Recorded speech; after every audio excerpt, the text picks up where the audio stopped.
प्लासी की लड़ाई में जितने लोग मैदान में लड़ रहे थे उससे ज्यादा लोग मैदान के बाहर खड़े होकर तमाशा देख रहे थे, लड़ाई का परिणाम सुनने की प्रतीक्षा कर रहे थे।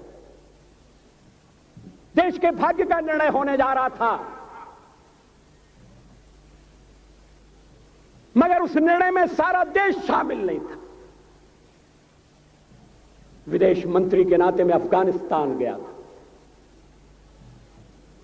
आपको सुनकर ताज्जुब होगा, अफगानिस्तान के अपने मेजबानों से मैंने कहा मैं गजनी जाना चाहता हूं, गजनी।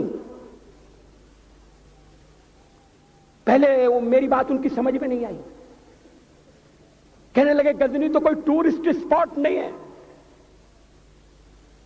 गजनी में कोई 5 स्टार होटल नहीं है, गजनी में आप जाकर क्या करेंगे, गजनी में आप जाकर क्या देखेंगे। मैं उन्हें पूरी बात नहीं बता सकता था। मेरे हृदय में कहीं गजनी कांटे की तरह से चुभ रहा है। जब से मैंने गजनी से आए एक लुटेरे की कथा पढ़ी है और किशोरावस्था में पढ़ी है, मैं देखना चाहता था वो गजनी कैसा है। आपको सुनकर ताज्जुब होगा, महमूद गजनी का अफगानिस्तान के इतिहास में कोई स्थान नहीं है।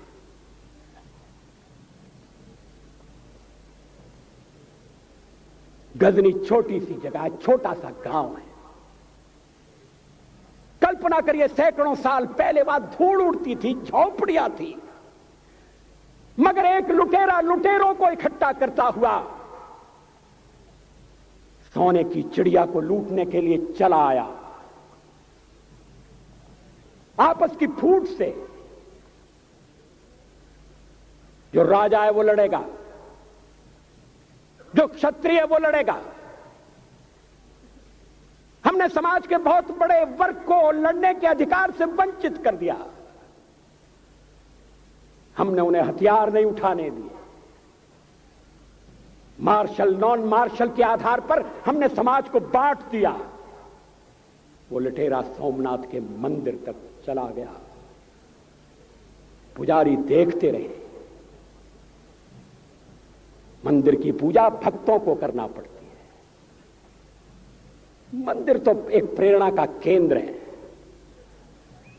मैं देशपांडे जी की तरह से नास्तिक नहीं हूं, मगर उनकी नास्तिकता में भी जो आस्तिकता है मैं उसका आदर करता हूं, उसका सम्मान करता हूं। वो जिस आत्मविश्वास से नास्तिक होने की बात कहते हैं, तो मैं उनसे कहना चाहता हूं वो सचमुच में नास्तिक नहीं है। जिसकी आस्तिकता है, जिसका विश्वास है, वो नास्तिक कैसे हो सकता है? विश्वास किसमें है यह बड़ी बात नहीं है, विश्वास है या नहीं। हमने समाज के बहुत से बड़े वर्ग को विश्वासहीन बना दिया।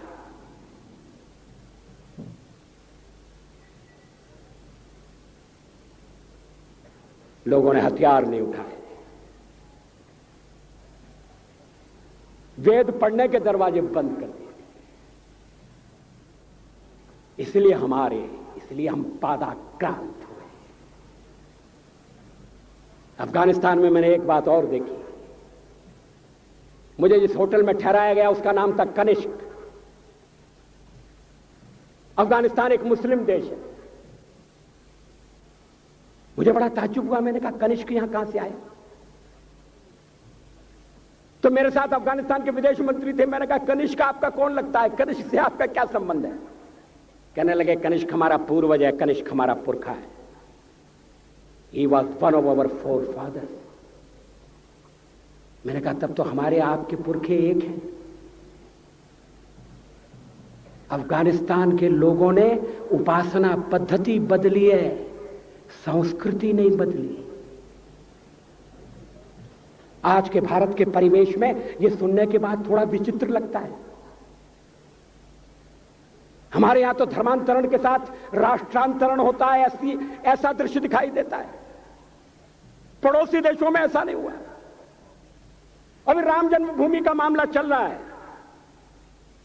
एक विदेशी आए, कहने लगे राम जन्मभूमि का क्या झगड़ा है। हमने कहा इस पर विवाद हो रहा है कि श्री राम कहां पैदा हुए थे, और जहां पैदा हुए थे वो स्थान उनके मंदिर के लिए प्रयुक्त किया जाए या न किया जाए। वो इंडोनेशिया से आए थे, वो मुसलमान है। कहने लगे हम तो समझते थे कि राम के लिए सारे भारत में आदर होगा, सम्मान होगा। हमने कहा ये आपने कैसे समझा। कहने लगे आप तो इंडोनेशिया आ चुके हैं, इंडोनेशिया में बहुत से लोगों ने इस्लाम स्वीकार कर लिया, मगर श्री राम को विस्मृत नहीं किया, श्री राम को भुलाया नहीं। इंडोनेशिया के बाली द्वीप में 1 महीने रामायण की लीला होती है। मैं उस समारोह में जा चुका हूं। उस समय भी विदेश मंत्री मेरे पास बैठे थे। मैंने कहा ये रामायण ये क्या हो रहा है। मैंने कहा एक्सीलेंसी ये मंच पर क्या हो रहा है। कहने लगे एक्सीलेंसी आपको पता होना चाहिए। हमने कहा मुझे तो पता है मगर मैं जानना चाहता हूं। कहने लगे ये रामायण है, ये राम है, ये लक्ष्मण है, ये सीता है। हमने कहा इनसे आपका क्या संबंध है, आप तो मुसलमान हैं।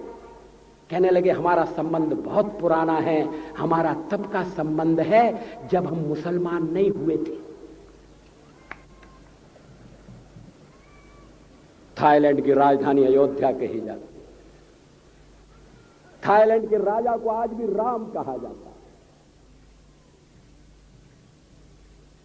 सावरकर जी ने हिंदू राष्ट्र की बात की,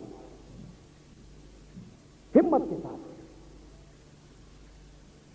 बुनियादी तौर पर भारत हिंदू राष्ट्र है।